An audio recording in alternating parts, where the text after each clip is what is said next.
Proses pembuatan cetakan batik untuk satu motif memakan waktu 10 hari dikerjakan dengan penuh ketelitian. Proses pembuatan stempel untuk batik cap pun memerlukan keahlian khusus yang dikerjakan dengan tingkat ketelitian tinggi, yang sayangnya tidak ada pemuda yang berminat menjadi pengrajin stempel batik cap. Mengenai lama pengerjaan, itu untuk canting cap atau stem itu ada berapa macam. Misalnya cap kecil, cap sedang, cap besar. Untuk cap tipe 1 yaitu untuk pinggiran. Pinggiran itu seperti border kayak gini, itu dikerjakan sekitar 3-4 hari pengerjaan. Itu kita namakan pinggiran.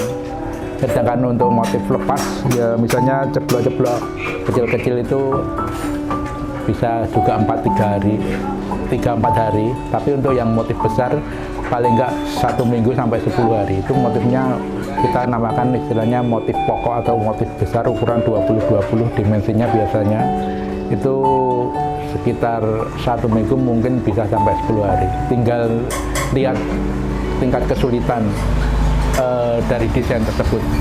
Di sini kita memang sangat yang kita perhatikan adalah kesejahteraan tenaga, dalam arti sangkut pautnya dengan harga. Soalnya kita pengerjaannya untuk misalnya satu desain pinggiran yang saya ngomongkan tadi kecil sekitar 400, mungkin bisa 450, itu bisa misalnya untuk dikerjakan bisa 3-4 hari. Kita untuk tenaganya aja mungkin untuk 1 hari bisa paling enggak 80 sampai 100 untuk tenaganya. Nah itu kita bisa istilahnya kio untuk harganya. Yang penting istilahnya pelanggan kita juga enggak terlalu ketinggian, keberatan. Di samping itu tenaga juga istilahnya dihargai.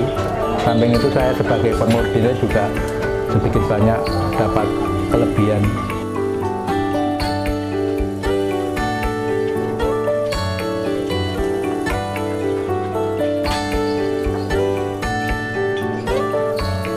Ya memang ada banyak filosofi batik.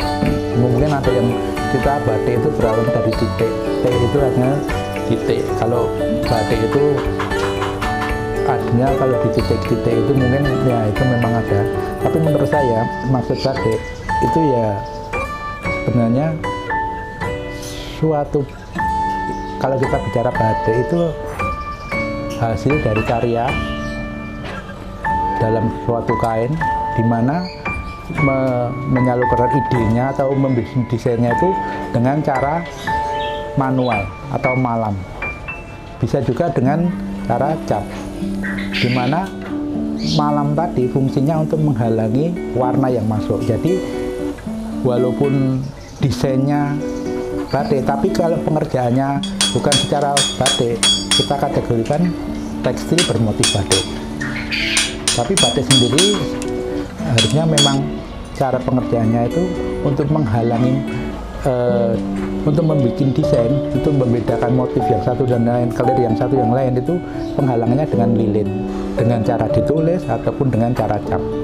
Dengan ditulis mungkin kita istilahnya kita masukkan seni batik, karena memang satu desain, satu lembar itu bisa dikerjakan sampai berminggu-minggu sampai berbulan-bulan. Tapi kalau penghalang yang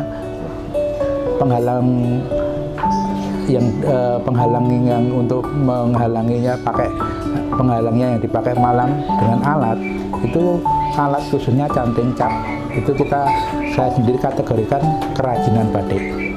Walaupun nggak 100% memang, tapi itu solusi tengah, dalam arti di mana alat cap tadi bukan mematikan batik tulis tapi membantu. Soalnya dengan batik tulis itu mungkin harganya terlalu tinggi, produktivitasnya juga rendah. Tapi kalau kita jalin ambil tengah dengan alat, kita nggak begitu meninggalkan cara kerja yang harus yang harus rumit, tapi tetap masih mengandung nilai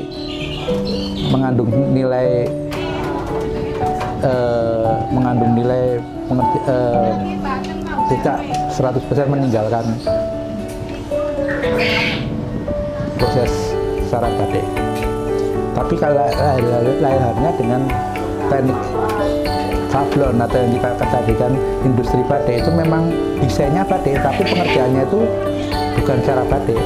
Bisa sablon dengan print industri, dibikin massal, itu memang kategori kalian industri batik. Tapi kita nggak bisa menutup kemungkinan semua segmen memang harus dicukupi. Batik tulis ya ada segmennya, batik cap khususnya yang kerajinan ya ada segmennya, batik sablon dengan motif sablonan dengan motif batiknya memang ada segmennya. Itu memang menurut saya memang ada segmen-segmen masing-masing.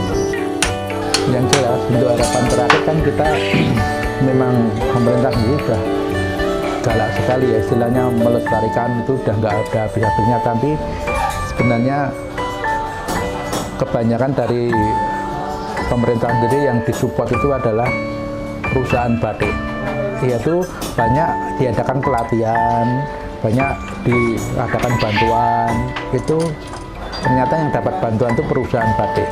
Ya kita bukannya terus mau dianu enggak, tapi kan perusahaan batik sebenarnya itu banyak di belakangnya banyak yang sebenarnya harus diperhatikan pemerintah.